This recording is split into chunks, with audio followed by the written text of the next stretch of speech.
नमस्कार मित्रों, स्वास्थ्य में सरकार की भूमिका वाला अध्याय अब हम आगे बढ़ाते हैं और चर्चा करते हैं सार्वजनिक स्वास्थ्य सेवाओं की क्या विशेषता है। सार्वजनिक का मतलब होता है जो सभी के लिए उपलब्ध हो, जो सरकार द्वारा संचालित हो, जिसको गवर्नमेंट चलाती है, जिसमें सरकारी अस्पताल मुख्य रूप से भूमिका निभाते हैं। हमने पिछले वीडियो में देखा था किस तरह से गांव के प्राथमिक स्वास्थ्य केंद्र से लगा करके जिले के जो अस्पताल होते हैं उनकी एक श्रृंखला होती है, एक सीरीज होती है, वो आपस में कड़ी के रूप में जुड़े हुए होते हैं। अब हम देखेंगे सार्वजनिक स्वास्थ्य सेवाओं की क्या क्या विशेषताएं होती है। कभी कभी सीधा सीधा प्रश्न पूछा जाता है कि पब्लिक हेल्थ सर्विसेज या सार्वजनिक स्वास्थ्य सेवाओं की क्या क्या विशेषताएं हैं। तो आइए हम कुछ 5-6 विशेषताओं पे नजर करते हैं। यहाँ पर सबसे पहली बात, ये सरकार द्वारा जन कल्याण के लिए चलाई जाती है। सबसे पहला ये है कि यह सरकार द्वारा जन कल्याण यानी लोगों के भले के लिए जन कल्याण हेतु चलाई जाती है, जिसमें किसी प्रकार का कोई प्रॉफिट वाला इनका मंतव्य नहीं होता है कि मुझे कहीं मुनाफा कमाना है। इसलिए हम कह सकते हैं कि इससे यह सिद्ध होता है कि इनका उद्देश्य मुनाफा कमाना नहीं होता है। तो दूसरा पॉइंट हम लिखेंगे, इसमें लाभ या मुनाफा कमाना उद्देश्य नहीं होता है। इसमें लाभ या मुनाफा यानी कि प्रॉफिट कमाना इनका उद्देश्य नहीं होता है। हम पढ़ रहे हैं सार्वजनिक स्वास्थ्य सेवाओं की क्या क्या विशेषता है। आपके पास अगर नोटबुक नहीं है तो लेकर के बैठ जाए और पेन के साथ इसको नोट करते रहे, क्योंकि ये बहुत अच्छे नोट्स बनने वाले हैं। तीसरा है, ये मिलती कैसी है कि जो आम आदमी जो टैक्स देता है उस टैक्स के बनिस्पत ये लोगों को उपलब्ध करवाई जाती है। इसलिए सरकार बार बार कहती है कि टैक्स दीजिए, टैक्स की चोरी मत कीजिए। तो यहां पर हम तीसरा बिंदु लिख सकते हैं कि लोगों द्वारा दिए गए टैक्स से ये सुविधाएं संचालित होती हैं। कौन सी? सार्वजनिक स्वास्थ्य सुविधाएं लोगों द्वारा दिए गए टैक्स से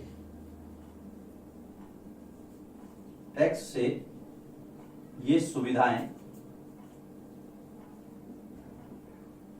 संचालित होती हैं, यानी ये सुविधाएं मिलती हैं। टैक्स देने के बाद में ये सुविधाएं सरकार आप तक पहुंचाती है, पैसा खर्च करती है उस टैक्स का। उसके बाद में हम देखते हैं कि ये सेवाएं इनकी कीमत जो है वो बहुत कम होती है। ये सेवाएं बहुत कम कीमत पर या निःशुल्क उपलब्ध होती है। ये चौथा बिंदु इसका है कि सार्वजनिक स्वास्थ्य सेवाएं यानी ये सेवाएं बहुत कम कीमत या निःशुल्क रूप से उपलब्ध होती है, यानी कि जो गरीब हैं उनसे तो पैसा नहीं लिया जाएगा और बाकी लोगों से बहुत नॉमिनल चार्ज वसूला जाता है। एग्जाम्पल के लिए आपको बताऊं, अगर आप कभी सरकारी अस्पताल में गए तो वहां पर 2 रुपए की पर्ची कटती है, कहीं कहीं ये 5 रुपए है, इससे ज्यादा कहीं भी नहीं है। लेकिन हमने देखा था कि जब हम प्राइवेट हॉस्पिटल में जाते हैं तो काउंटर पर सबसे पहले 200, 300 या 500 रुपए तक की रसीद काट ली जाती है। तो कम कीमत ये भी इसकी विशेषता है, जिससे आम आदमी इसको एफर्ट कर सके, ये आम आदमी को उपलब्ध हो सके। कुछ रोगों के नाम गिनाते हम यहाँ पर, जैसे कि हैजा है, चिकनगुनिया है, दस्त है, टीबी है। हैजा जिसको आप कॉलेरा भी कहते हैं, हैजा, चिकनगुनिया, दस्त, टीबी, ये मैं कुछ रोगों के नाम गिना रहा हूं। जैसे कि पीलिया है, आम बीमारी है, पीलिया जैसी बीमारियों से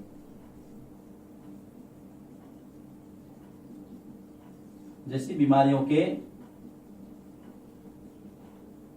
रोकथाम की व्यवस्था करती है। देखिए, इसका मतलब ये नहीं कि इसके अलावा जो बीमारी है उसकी व्यवस्था नहीं करेगी, इसके अलावा भी करेगी। लेकिन ये वो बीमारियां जैसे कि दस्त है, हैजा है, ये आम बीमारियां हैं। आम आदमी के अंदर इसका जो प्रभाव है वो ज्यादा पड़ता है। इसलिए हर जो अस्पताल है उनको इंस्ट्रक्शंस होते हैं कि कम से कम आपके पास इनसे लड़ने की जो है वो दवाइयां वगैरह या जो सुविधाएं हैं वो होनी चाहिए। इसलिए मैंने इनका यहाँ नाम लिया है। हम पढ़ रहे हैं स्वास्थ्य सेवाओं की क्या क्या विशेषताएं हैं। ये लोग लोगों को जागरूक भी करते हैं। तो हम लिख सकते हैं कि लोगों को जागरूक करने के लिए स्वास्थ्य विभाग अनेक कार्यक्रम भी चलाता है, ये भी इसकी विशेषता है। छठा देखिए कि लोगों को जागरूक करने के लिए, अवेयर करने के लिए, लोगों को जागरूक करने के लिए स्वास्थ्य विभाग अनेक कार्यक्रम चलाता है, अनेक कार्यक्रम भी चलाता है, जिससे लोग जागरूक रहे, लोगों के अंदर ये मैसेज फैले कि भाई हमें स्वास्थ्य के बारे में जानकारी रखनी है और जागरूक रहना है। ये 6 बिंदु हो गए। अब एक बिंदु और रखेंगे कि प्रत्येक नागरिक तक स्वास्थ्य सेवाएं पहुंचे, यह इसका अंतिम उद्देश्य है, लक्ष्य भी है इसका, ये उद्देश्य कह सकते हैं इसको। सार्वजनिक स्वास्थ्य सेवाओं का अंतिम उद्देश्य है कि हर व्यक्ति तक स्वास्थ्य सेवाएं पहुंचनी चाहिए, जिससे वो बीमार हो तो ठीक भी हो सके, क्योंकि देखिए बीमारी कभी भी किसी को भी लग सकती है। लेकिन सरकार का ही दायित्व है, सार्वजनिक स्वास्थ्य सेवाओं का दायित्व है कि व्यक्ति, जो अंतिम व्यक्ति है समाज का, वहां तक ये स्वास्थ्य सेवाएं पहुंचनी चाहिए। तो प्रत्येक व्यक्ति तक स्वास्थ्य सेवाओं की पहुंच। 7वां बिंदु लिख सकते हैं मैम, प्रत्येक व्यक्ति तक स्वास्थ्य सेवाओं की पहुंच, इनका यानी कि सरकार का स्वास्थ्य सेवाओं का लक्ष्य होता है। बहुत सारी चीजें लिख सकते हैं इसके अंदर, लेकिन मोटे मोटे तौर पर मैंने यही बताया है। बहुत सारी सरकार योजनाएं भी चलाती है, जैसे कि प्रधानमंत्री आयुष योजना है आपका ना, जिसके अंदर 5 लाख तक का बीमा आपको मिलता है। एम्बुलेंस की सुविधा है, 108 है, 104 है। बहुत सारी सरकार की, जब आप मेडिकल हेल्थ की सर्विसेज की वेबसाइट वगैरह खोलेंगे आप और भी जानकारी लेंगे तो बहुत सारी जानकारी आपको मिल सकती है। ये हमारे से संबंधित है, इसलिए देखिए इस चैप्टर का महत्व और बढ़ जाता है। अब हम आते हैं निजी स्वास्थ्य से, यानी कि प्राइवेट जो हेल्थ सर्विसेज हैं। वे लोग जो सरकारी स्वास्थ्य सेवा से नहीं जुड़े हैं, वे प्राइवेट सेक्टर के अंदर अपने हाथ आजमाते हैं, अपना प्राइवेट हॉस्पिटल खोलते हैं, अपनी दुकान खोलते हैं, अपनी लेबोरेटरी लगाते हैं, नर्स बनते हैं, कंपाउंडर वगैरह जो भी हैं, उसके रूप में अपनी सेवाएं देते हैं। उनका क्या सिस्टम रहता है? तो निजी स्वास्थ्य सेवाएं,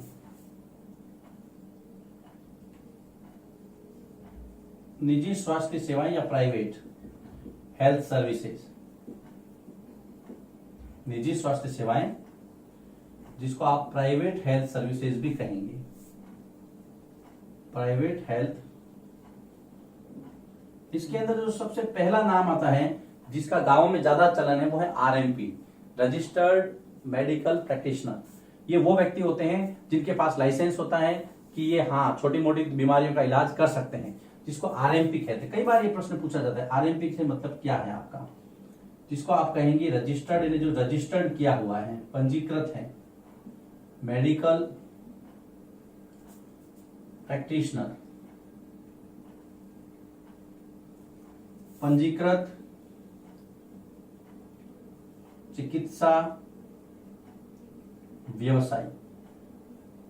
पहले इनका ज्यादा चलन था, लेकिन आजकल डॉक्टरों की संख्या बढ़ गई है, लोग जागरूक ज्यादा हो गए, तो आरएमपी का जो काम है वो बहुत कम हो गया। लेकिन फिर भी जहां पर ग्रामीण, ठेठ ग्रामीण परिवेश है, जहां पर अभी भी स्वास्थ्य सेवाएं नहीं पहुंची, वहां पर आरएमपी अभी भी काम कर रहे हैं। ये हो गया आरएमपी। अब हम देखते हैं कि इनकी विशेषता क्या है, निजी स्वास्थ्य सेवाओं की क्या क्या विशेषताएं हैं। तो सबसे पहले देखिए, इनका नियंत्रण सरकार के हाथों में नहीं होता है। सबसे पहली विशेषता है, निजी स्वास्थ्य सेवाओं का नियंत्रण प्राइवेट हाथों में होता है, इनका नियंत्रण सरकार के हाथों में नहीं होता है। सबसे पहला तो ये, सरकार के हाथों में नहीं होता है, सबसे पहली विशेषता तो ये प्राइवेट सेक्टर के है, इसलिए निजी यानी कि प्राइवेट हाथों में इनकी कमान होती है, लोग अपने हिसाब से इसको चलाते हैं। दूसरा, यहां पर स्वास्थ्य सेवाओं के बदले में आपको अधिक पैसा खर्च करना पड़ता है। यहां स्वास्थ्य सेवाओं के बदले, स्वास्थ्य सेवाओं के बदले आपको अधिक पैसा यानी कि धन खर्च करना पड़ता है, जैसा हमने दोनों करना पड़ता है, जैसा हमने दोनों बच्चों के केस में देखा था, जहां पर एक बच्चा जो है वो सरकारी अस्पताल में गया था, एक गया था प्राइवेट हॉस्पिटल में। जो प्राइवेट हॉस्पिटल में गया था उसको सिर्फ वायरल बुखार था, लेकिन फिर भी ज्यादा पैसा खर्च करना पड़ता। अगर आप प्राइवेट हॉस्पिटल में जाएंगे तो आपको पैसा ज्यादा खर्च करना पड़ेगा। पहली विशेषता थी कि इसकी जो कमान है वो सरकार के हाथों में नहीं रहती है, प्राइवेट हाथों में रहती है। तीसरा है, यहाँ पर भी बहुत सारी सुविधाएं होती है, कुछ नाम लिख लेते हैं हम, जैसे कि दवाइयां हैं, एम्बुलेंस है, प्रयोगशाला यानी कि लैब्स है, दवाइयां, एम्बुलेंस, प्रयोगशालाएं, जिसके अंदर बहुत सारी जांचें होती है, लैब्स जिसको हम कह सकते हैं, एक्सरे, अल्ट्रासाउंड जैसी सुविधाएं, एक्सरे, अल्ट्रासाउंड,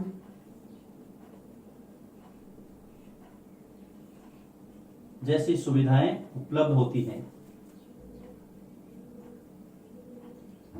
इसके साथ में डॉक्टर, नर्सेज, हॉस्पिटल वगैरह ये सब वहां पर उपलब्ध होता है बहुत अच्छे तरीके से। पैसा खर्च कीजिए और सुविधा का लाभ लीजिए, सबसे बड़ी बात यही है, पैसा यहाँ पे ज्यादा अहमियत रखता है ये सारी।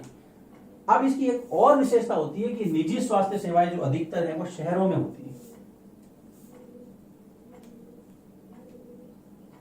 निजी स्वास्थ्य सेवाएं अधिकतर शहरों में, एक अच्छा प्रश्न भी है ये, क्योंकि शहरों में ज्यादातर पैसा लोग खर्च करते हैं, उनकी आय अधिक होती है, उनके इनकम के सोर्स ज्यादा होते हैं, ज्यादा पैसा उनके पास आता है, इसलिए वो ज्यादा पैसा खर्च करते हैं। आपने देखा होगा गांवों में कोई बड़ा हॉस्पिटल नहीं होता है, सारे के सारे सिटीज यानी कि शहर में होते हैं। उसका कारण क्या? उसका कारण यही है कि वहां पर लोगों की जो व्यय शक्ति है, जिसको खर्च करने की ताकत बोलते हैं, वो बहुत ज्यादा है। इसलिए दोस्तों निजी स्वास्थ्य सेवाएं ज्यादातर गांवों में नहीं शहरों में होती, ये भी इसकी एक विशेषता है। इसका उद्देश्य मुनाफा कमाना ज्यादा होता है। सेवा तो करते ही है ये लोग, लेकिन उद्देश्य इसका है पैसा कमाना। इसलिए हम लिख सकते हैं कि इसका उद्देश्य स्वास्थ्य सेवाएं उपलब्ध करवाने के साथ साथ मुनाफा कमाना भी होता है। इसका उद्देश्य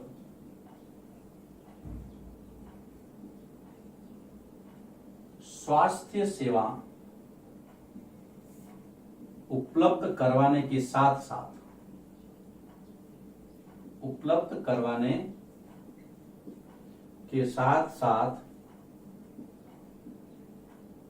मुनाफा यानी कि प्रॉफिट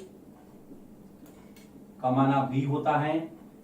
आजकल इसको एक मेडिकल इंडस्ट्री के रूप में देखा जा रहा है। दवाइयों के मामले में कह दो, आप हॉस्पिटल के मामले में कह दो, डॉक्टर्स, नर्सेज, सारी सुविधाएं हैं, पैसा चाहिए आपके पास। ये तो हो गया सार्वजनिक और निजी स्वास्थ्य सेवाओं के अंदर क्या अंतर है, उनकी विशेषताएं क्या है। अब एक टर्म दिए यहां पर जेनेरिक मेडिसिन, यहां पर लिखा है जेनेरिक दवाएं, जेनेरिक मेडिसिन, जेनेरिक दवाएं जिसको बोलते हैं, मेडिसिन भी बोलते हैं, मेडिसिन भी बोलते हैं। ये क्या है? देखिए ये भी दवाइयां हैं एक तरह की, लेकिन इसके ऊपर किसी कंपनी का नाम नहीं होता है। आपने कई बार देखा होगा कि भाई जेनेरिक दवाई लेके आना, उसका पैसा कम लगता है। कारण क्या होता है? जैसे मान लीजिए एग्जाम्पल है, आपने एक दवाई की स्ट्रिप ली, जिसके अंदर टैबलेट्स है, 6 टैबलेट्स है मान लीजिए, और यहां पर किसी कंपनी का लेबल लगा हुआ, उस कंपनी का नाम है एक्स। वो ही आपने उसी केमिकल की दूसरी दवाइयां ली जिसके अंदर सेम कंटेंट है और उसमें भी 6 गोली हैं, उसके ऊपर किसी कंपनी का नाम नहीं है। इसके ऊपर आपको जो है इसके अंदर क्या चीज, कौन सा रसायन है, उसका नाम दिया होगा यहाँ पर कि इसके अंदर ये चीजें हैं और आपके किस में काम आएगी।